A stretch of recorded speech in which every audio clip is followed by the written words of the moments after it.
Hi everyone, welcome to Make Moments Matter, a music education podcast, where I share lesson ideas, songs, games, and inspiring things for your elementary music classroom. My name is David Rao, and I am the music teacher who blogs at makemomentsmatter.org. This episode of the podcast is a replay containing the audio version of a Musical Mondays live video. If you're not familiar with Musical Mondays, every Monday night at 8 p.m. Eastern Time, I go live on Facebook and Instagram to share about the lessons that I'm using in class with my students. I give a recap of my kindergarten through 5th grade lessons, and then do a deep dive about one grade level and share the books, instruments, songs, and process that I use to teach the lesson to kids. This podcast episode contains all the audio from the Musical Mondays video, but if you'd like to see a replay of the video itself, you can find a link to the archived video on YouTube when you click the link in the notes for this episode. Thanks so much for tuning in. Here's the show. Hey everyone, take two. Thanks for tuning in. My name is David Rao, and I'm a music teacher who blogs at makemomentsmatter.org. You can also find me on Facebook, which was glitchy, which is why I had to restart this video. You can find me on Instagram, you can find me on Patreon, on TikTok, a variety of places when you search for my name, David Rao, or Make Moments Matter. Tonight in this live video, I'm going to talk about my recent first grade concert that I called Into the Wild. I'm going to talk about the songs that I used, some ideas for costumes, staging things, just some of the fun stuff that went along with that, and share a little bit about that. That's just in just a second. If you hear about a book, a resource, a song, something that you're interested in, I try and put links to all the things I talk about on the links page on my blog, which you can find if you go to makemomentsmatter.org and click the video tab. You can also just, at the bottom wherever you're watching or listening to this, there should be a direct link there.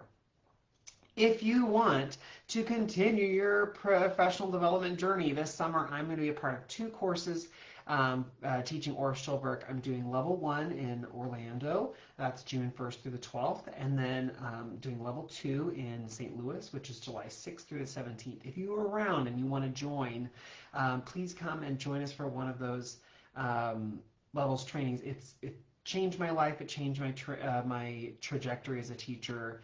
I can't talk about Orff levels highly enough. That's why I teach in the summer and take time out of my summer to go and teach. If Orlando and St. Louis are not close to you, please find an Orff chapter near you. Of course I would want you to come learn with me and my friends the courses, but just find an Orff course near you. They're so valuable. Absolutely, you should go and take part in that. Okay, so tonight I want to talk about my recent first grade concert. I called it Into the Wild. I'm going to talk just a little bit about the theme and then the songs I chose and what you could do if you wanted to recreate this at your school.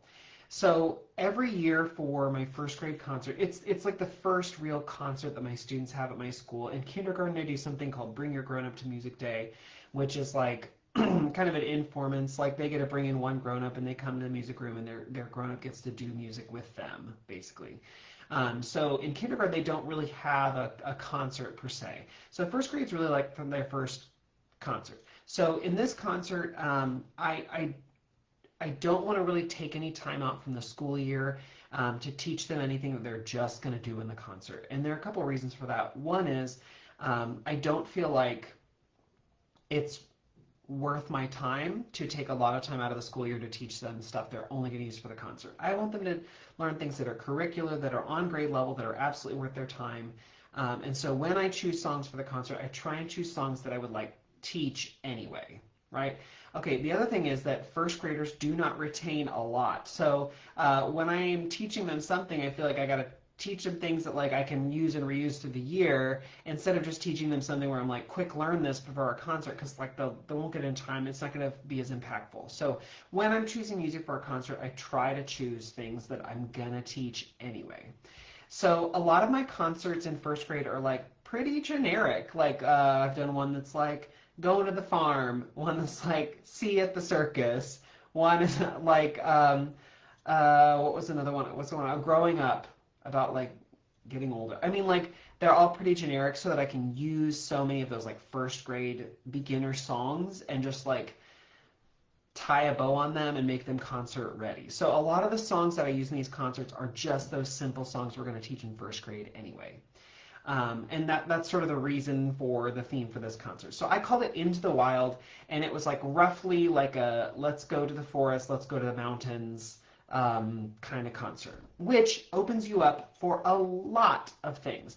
Like if you have any songs about a forest, an animal that lives in the forest, adventure, taking a walk. I mean, like you could take so many songs and make them work with this theme, and that's kind of what I did. But just think about like how many songs you could pull in if you wanted it to be themed around going into the wild or going on an adventure I mean, I could have made it as specific as let's go camping. Like I could have called it that. But when I like needed to announce the name of the program, I didn't have all my songs nailed down, so I was just like Into the Wild generic. And then by the time we got done, it really was kind of like a camping theme. But there are just so many things you can do and so many ways that you can make this your own and really personalize it with the songs that work for you. Okay, so here are the songs I use. I'll talk about all of them. I'll just give you a rundown, and then I'll talk a little bit in depth about each one in case you're like, oh, that's fun, interesting. So I did this song called Driving in My Car by Lynn Kleiner. I did a whole video about that a few weeks ago. I've linked that on the links page. I did I Love the Mountains, the Peanut Butter and Jelly song, Ode to a Marshmallow from Music K8, Let Us Chase the Squirrel, Grizzly Bear, and She'll Be Coming Around the Mountain. That feels like a lot of songs. It's 7 songs. They were not very long. So for first grade, the concert ended up not being that long, just because a lot of the songs and the content was short. So let me talk about each song, kind of like how I dressed it up, how I used it for the concert, just a little bit, so you can get a little more context and sort of imagine like what this might be for your own, in your own school. And at the end, I'll talk a little bit about costumes, decor, stuff like that. So Driving in My Car, I did a whole video about that a few weeks ago about like how I taught it and the process of like teaching it in the classroom. Not necessarily how I was going to do it for the concert, but how I taught it in my classroom. So if you want to go back and like learn the full process for that and hear about the context for that, absolutely go back. I've linked that on the links page. But it comes from Lynn Kleiner's book called My Trip to the Mountains. I think that's the name of the book. I've so many like generic concert titles that are like that it confuses me. Like, what was the name of the book? Yeah, I think it's My Trip to the Mountains, which could be an alternate name for this concert theme if you want it. Anyway, so Driving in My Car was like getting us there. And another thing about first grade concerts, I do not give out speaking parts. I feel like a lot of folks ask about that. Or they're like, what sort of script did you use? And I'll just tell you, I do not give out speaking parts to anybody younger than 3rd grade. It is my personal belief that is not developmentally appropriate for them. I mean, maybe you disagree, or maybe you think your kids are very successful with speaking parts, great. And that totally good for you. But I just don't personally feel like it's worth the time or the effort or the stress. Partially because I don't want kids to develop stage fright at an early age, whatever that is for kids. I just don't want them to have anxiety about standing up in front of people. I don't want them to feel like they must perform at this age, like be up and be a speaker or something like that. It's hard, logistically, it's hard to like know who to give lines to, who wants to audition, who really wants to do it, who doesn't. How do you give them a line? How do you write so many lines? Like the logistics of it is just a mess. So for all of those reasons, I don't give out speaking parts to any concerts younger than 3rd grade, any kids younger than 3rd grade. So that's just my personal preference and sort of my philosophy. I just don't do that. So how do I connect these stories together? Well, I kind of jump in like the narrator for the concert. So like in between, I will turn and talk to the audience and explain things. And I'll talk a little bit about how I involve kids too. But this song is our opening song, Driving in My Car. And so what I did was we taught the song, we learned the song, we were good at the song. You can learn more about that song if you go and watch the video for it. But what we did was we processed in around everyone. So like the audience sits in the gym, we came in through a back door in the gym, and as we were singing, we walked and we sang, and they got to pretend like they're driving in a car. I've done this several times with first graders where like we process in, and every time the entire audience flips out, and like I get more comments about that than like anything else I do with any other grade. They just like love seeing the kids coming in and singing, because then you really do get to like individually pinpoint your kid. I had kids walking in like 2 lines, but still you can always see your kid and pick out with kids, and it's just cute and it's fun, and they knew the song so well we could do it. It was not a problem. Now you might be saying, wait, you were in a gym. How did they know? How did they stay together? Because certainly they'd all be like singing at different times. Yes, you would think that. So what I did was I had my ukulele and I was playing. And when we learned it in the classroom, I played it on piano or ukulele. And I played on ukulele, and I have an electric ukulele with a pickup. So I was able to amplify the sound. And because I was walking around the gym, I had a wireless transmitter. I've linked that on the links page if you want. My PTO bought me one several years ago. The one that I have linked on the links page is not that expensive. It's like 40 bucks, but it's really nice to like be anywhere in the gym and you can get your ukulele or guitar or whatever can be amplified. I've also plugged it in my piano to connect to the sound system too. So when we were walking through the gym, they could hear my ukulele and they could stay on and stay together because they were all hearing it at the same time.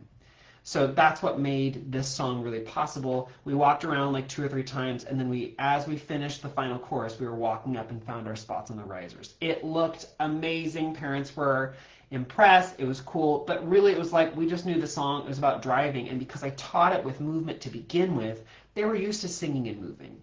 It's just now it was moving in a more directed pattern and finding our spots on the stage. It worked really well, super cool, super fun, totally. Every time I think like, should I do this with first grade? It's going to fall apart. It never has. Not that it can't, like it could fall apart, but it never has. And so, I don't know, try it out with your class. So then we did, once we all got up on stage, I turned and talked to the crowd and I said, oh my goodness, we made it to our camp. We're so excited about this campsite. It's got the most amazing things. It's got a fire ring. It's got a place for the tents, and it has the most amazing view. So as soon as we set down our things, we better take a quick hike. Kids, let's tell them about all the great sights you can see while you're here in our campsite. And so they say, I love the mountains, I love the rolling hills. And it was just a cute song. It's really about like the mountains in general. It's not necessarily camp or wilderness theme, but like it fits right in with the theme. So we sang that. We sang like an ABA structure. Well, it's more like verse 1, verse 2, verse 1.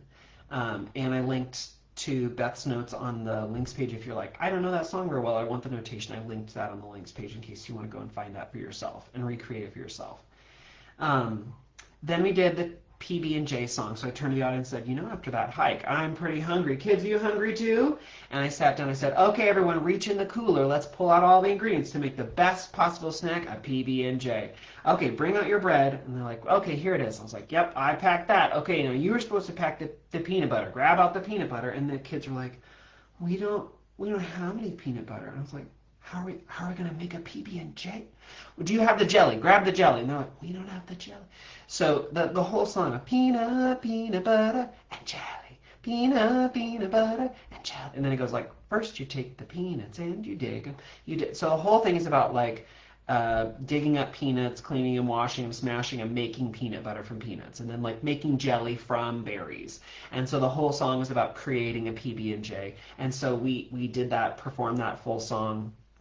It ends with kids showing how to eat the sandwich. First, you take the sandwich and you bite it. You bite it. You bite it. Bite it. It's like pretending your mouth is full. Parents loved it. Dare I say, they ate it up. It's a dad joke for the night. Okay, so that song was pretty fun. Then we sang, I said, well, if you're going to have a snack, we got to have our dessert, what is the best dessert for a campfire? And the kids are like, s'mores. Okay, well, weeks ago on my Facebook group, Every Moment Matters, Music Education Community, which it's free, join if you want, just like share ideas, ask questions. I asked, what's a song about a campfire, like s'mores? I'm really looking for a s'more song. And some people suggested 4 or 5 different ideas. The one that I liked the best was a Music K-8 song. I already had it because my school bought that volume years and years ago. But you can buy them as singles too. But the fun thing about this song is it's a very simple verse. It tells a story of like putting the marshmallow on, holding it above the fire. Uh-oh, I got it too close. Now my marshmallow's on fire. it turned into this big black blob and fell into the fire. I gotta try again. It's just cute little song. It comes with a track. I didn't use a track. I just played the ukulele and we sang along. It was very simple. And this is one that I added kind of late in the game. I was worried they're not going to notice. But on YouTube, Music8 has like an animated video of this song. So I sent that out to all the teachers and was like, I'm teaching this in music, but could you maybe show this to them at morning work or whatever, or whenever you have a chance. And I know teachers showed it to kids so they could practice in their classroom. So that really helped. But cute little song, Ode to Marshmallow. And then I said, well, you know what? When we came out on this camping trip, we brought, a tent and all the stuff we need and supplies, and not PB&J, but we brought all the stuff. We also brought the dogs. And the dogs are so excited. They want to go and explore. Hey, dogs, look over there. Do you see that beautiful tree? The dogs aren't looking at the tree. Dogs, look at that amazing mountain view over there. The dogs don't care. Oh no. The dogs are interested in one thing. Kids, tell them what it is. And they're like, the squirrel. So then we sang, let us chase the squirrel, up the hickory, down the hickory, let us chase the squirrel, up the hickory tree. And then they got to do their best dog impression. Okay, that is the full length of the song. So what did I do? I started in C. We sang it once in C. And they were acting like the dogs. Okay, and then I moved up to, I just took my capo on my ukulele and moved it up 1 fret, so then we were singing in C sharp. And then I moved it up 1 fret. So every verse we moved up a half step, which felt like a progression for the audience. We did like 4 or 5 verses. When I taught it with kids, I let them choose different kinds of trees. Like one time it was a hickory tree, another time it was a maple tree, another time it was an apple tree. My kids kept saying cottonwood. They must have like studied that in their science unit. I don't know. But every time I would say, okay, oh, dogs, look over there at that beautiful valley. They don't care. Look at that boulder over there. They don't care. They're just watching that squirrel. And guess what? This time the squirrel's going up the maple tree. And so we sang our new verse with maple. And the kids didn't know what kind of tree I was going to choose. And I mentioned that to the audience. So we decided to keep changing the words. And so that was kind of fun. At the very end, the very last one, I'd say, here's our last tree. At the very, very end, they went, it's like the final ending, so parents knew, like, the song's over, please clap. But I taught the kids to do that. Like, when I say, this is the last one, you get to end it with a big howl at the end. And then also parents love to take photos of kids going, it's fun. But it was just a quick little song that actually has like a chase game in it in the classroom, and I just turned it into something you could show on Risers by making a little story out of it. I did the same thing for the next song. I took the Grizzly Bear song. Grizzly Bear, oh, Grizzly Bear was sleeping in a cave. Super cute song. At the end, please be very quiet, very, very quiet. If you wake him, if you shake him, he'll get very mad. Okay, and they get to like be loud, right? Kids love that song.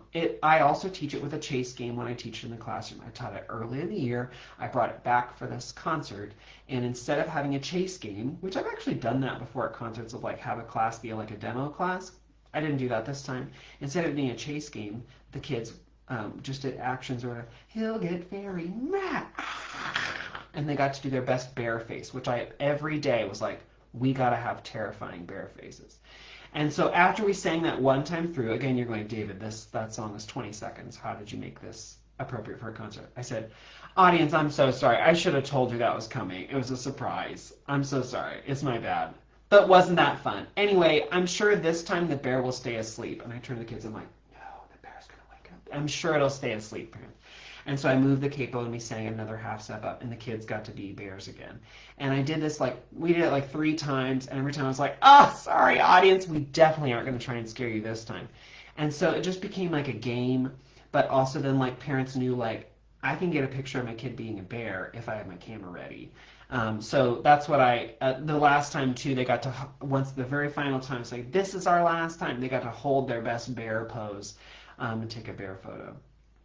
And then the last song was, it's so fun to be out in the mountains. It's so fun to be out in the forest and to go camping and do all this stuff. But it's even more fun when you get to do it with people you love, like your friends and your family. And we have a friend who's coming, and whenever she gets here, we're going to have the best time with her. And actually, we took a car to drive out here, but she's taking sort of a weird way. I'm going to let the kids explain it. And we sang She'll Be Coming Around the Mountain.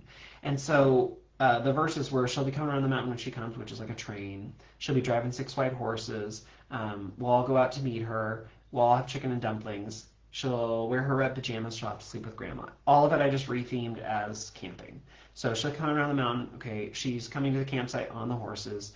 We'll all go out to greet her. None of that really had to change. And then I said, it's weird because you'd think you'd want like hot dogs or hamburgers, but she wanted chicken and dumplings. So I know that's not really normal for a campsite, but it's her favorite. Let's go for it. And so then she wear up red pajamas because it gets cold at the campsite at night. And then there's no room any other tent. She has to sleep with grandma. It just, I rethemed it a little bit to make it more of like a camping thing than just like a song. Okay, and then those are the songs, and it was quick, it was easy, it was fun. Parents really enjoyed it. What did kids get to wear? I said you can wear anything that is exploring themed, anything that's camping themed, anything. Some kids came in their Boy Scout uniforms. Kids wore like safari hats. Some of them were like looked like lumberjacks or whatever. I also said, and I always say this for concerts because I don't want parents to have to go out and buy anything. My very first school I ever taught at was in a low-income neighborhood, and I felt terrible asking them to like buy anything or make anything to wear for a concert for costumes. So ever since then, I have made my costume or clothing requirement very simple and gave them options. So if they wanted to dress up like an explorer, like they're going to go camping, great. Or if they had a t-shirt or clothes that had anything wilderness on it, so like a picture of a bear or a picture of leaves or flowers or a picture of trees, or maybe you went to Yellowstone National Park and you have a shirt that says Yellowstone. Anything like that is totally fine. And so some kids did come in like full, like I'm going camping outfit. And some of them came wearing like a shirt that had just like leaves and things on it. I wanted to give them lots of options so you don't have to go buy anything because a lot of kids are like, I got a shirt with a squirrel on it or whatever. So wear what you're comfortable in. You don't have to do anything extra. Another thing I don't really do is scenery for my concerts or decor or anything because I just don't have the time to do it. I don't have room on the stage. Everything has to come down every day. It's a super huge hassle, so I don't do a ton of that. What I have done a lot recently is I buy a clip art pack I really like that's on the theme. I print it out so like one picture is like the size of a printer paper, and then I cut that out and I put it up around the stage. And so this one was like pictures of like tents and campfires and s'mores and whatever. So it like themes it. I also print it and laminate so I can like reuse the clip art later for bulletin boards or for like class visuals or whatever. I have bunches of sets of clip art printed out and ready to go. But it made it just easy to put up and put around the stage. Okay, that's just a quick super duper run through of what I did for this concert. Like I said, because it's camping or forest or mountain or whatever theme, you could put so many other songs in here. When I was teaching the things for this concert, I also taught like The Bear Went Over the Mountain. Didn't make it into the concert, but we used it. We used that too. What was another one that I taught that I feel like I had like a butterfly or a bird song or something that we could have done too, that like I just taught in the year and I had plans, like if I wanted to sub it in, I could. But there are just so many songs that are easy to fit in and use for this theme. Next year, I've even thought like I could take so many of these songs and make them like road trip songs if I wanted that to be the theme, or I could make it like just a camping theme in the future and not really be about the wild, but just like let's go camping. And so I could reuse a lot of this content and call it something different if I wanted, re-theme it a little bit and reuse it. So that's what I love about these early grade concerts is you can really make them a little bit more generic and theme them for however you want and not stress so much about teaching things that are like off your regular curriculum path to fit your concert. You can just take stuff you're already going to do and use that for the concert. Okay, if you have questions about any of these things, please email me or check out the links page because I've linked on there the wireless transmitter I used for my electric ukulele, plus all the songs and where I found them and teaching aids and stuff like that. So that's on the links page if you want it. To use or reuse or bookmark or save for the future if you want to use a theme kind of like this for your own concert. All right, I hope I'll see you all next week for another Musical Mondays video. And again, think about this summer. Think about professional development. What are you going to do to up your game for next year? Maybe it's taking ORF levels, maybe Kodály levels. If you're in the market for ORF level 1 or level 2, I'm teaching both of those this summer. I would love for you to be in my class. But if not with me, go and find an opportunity to take something and learn something this summer. It is absolutely worth your time and effort to do that. It will change you as a teacher. Can't say enough about that. Okay, have a great night, everyone. Have a great week. I'll see you all next week for another Musical Mondays video. Good night, everyone.